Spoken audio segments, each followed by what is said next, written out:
This video is about creatine's effect on exercise performance. Specifically, we're going to cover what creatine is, why it's so effective as a dietary supplement, and how to take it to get the best results in the gym. And if you'd like to do more reading on your own, I've got 2 great review papers linked in the video description below. To start things off, what is creatine? Creatine is a non-protein amino acid compound that our body uses to fuel high-intensity activity through the phosphocreatine shuttle. If you don't know what that is, don't worry. We'll talk more about energy systems in a minute. Creatine may not be a protein, but it really likes to hang out with protein. Roughly 95% of our body's creatine is stored in skeletal muscle, with the last 5% or so being found in other places like the brain. Similar to many other necessary energy substrates, we get some of our daily creatine needs met through the foods we eat, and the rest is made within our body. Most people consume about 1 gram of creatine daily with a diet that includes animal products like red meat and seafood. But we need about 3 grams each day to function properly, so our kidneys and liver work together to endogenously synthesize the rest. Regardless of how it's acquired, nearly all creatine in the body makes its way to the muscles and is stored as either creatine phosphate or free creatine. Creatine monohydrate is the most popular dietary supplement form of creatine, but our bodies ultimately treat it the same as the creatine compounds we'd get from eating a big steak. Creatine monohydrate is shelf-stable, relatively inexpensive, and proven to be safe and effective for most healthy people. So to make sure we're all on the same page, all further mentions of creatine the supplement will be referring to creatine monohydrate. Okay, great. We now have a basic understanding of creatine, but how does this supplement make us better in the gym? To answer that, we need to know just a little bit about energy systems.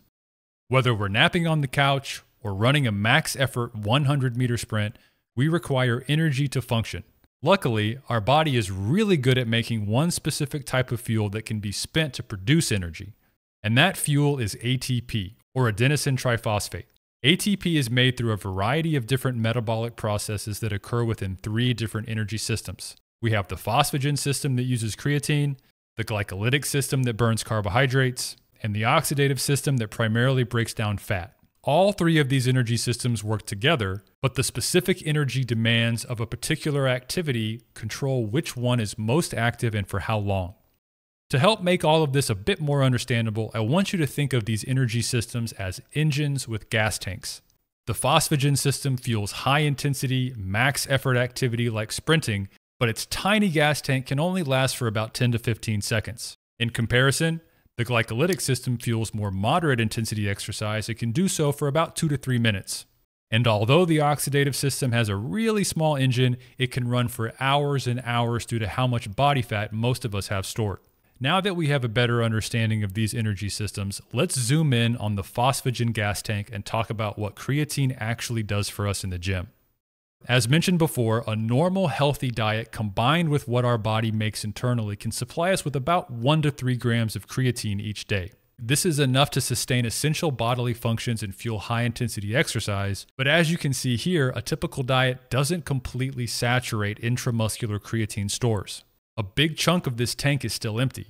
And if our phosphagen system isn't fully fueled, our max effort engine will be forced to shut down sooner. In a real-world setting, the tank on the left might help us knock out 8 challenging reps on bench press, but the tank on the right may produce 9 or 10 reps with the same weight. Creatine supplementation also allows for faster refueling of this tank between sets, and this can lead to more consistency during our workouts. So if you normally start off strong in sets 1 and 2, but eventually lose a few reps to fatigue in sets 3 or 4, creatine can help fix this issue. An extra rep here or there might not seem like that big of a deal, but a 5 to 10% improvement in each session is huge when compounded over time. Creatine doesn't directly stimulate muscle growth, and it likely isn't contributing much, if anything at all, to recovery outside of the gym. Creatine's most significant contribution to exercise performance is its ability to help us do more work. And if we can do more work in the gym and experience higher quality workouts, we can gain more strength and size over time. Sessions focused on hypertrophy will likely benefit from more mechanical tension and greater fiber activation, while strength workouts may see improvements due to faster rates of force development and quicker interset recovery times.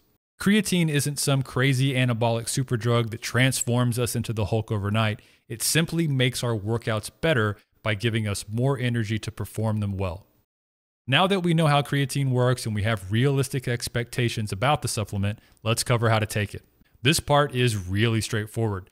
You can either implement a loading phase to see performance benefits faster, or stick to a flat dosage to keep things simple. For the loading phase, take 4 individual servings of 5 grams of creatine for the first week, then drop down to 1 serving of 5 grams per day.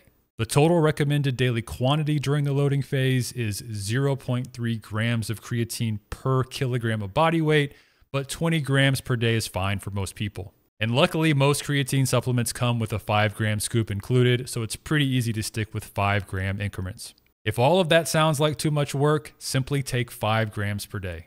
This graph helps show the difference between the two protocols. You can see that the loading phase spikes intramuscular creatine stores in about a week, while the flat dosage takes roughly a month to reach the same point. Don't overcomplicate this part, just do what you think is best for you. All right, let's recap everything and wrap it up. What is creatine? It's an amino acid compound that our body uses to fuel max effort activity through the phosphagen energy system. Why is creatine so effective as a dietary supplement? It helps us do more high quality work in the gym. More high quality work means better workouts, and better workouts lead to greater gains in size and strength. And finally, how do we take it? Either by following a loading protocol for the first week or by sticking to a flat dosage of roughly 5 grams per day. Thanks so much for watching, everyone. This was really fun to make. If you have topic suggestions for other videos like this one, let me know. There's a ton of other really neat research on creatine and cognitive performance, like improved memory and decreased mental fatigue, but that's a topic for another video. Check out fitstra.com for free workout programs and other similar fitness information. See you next time.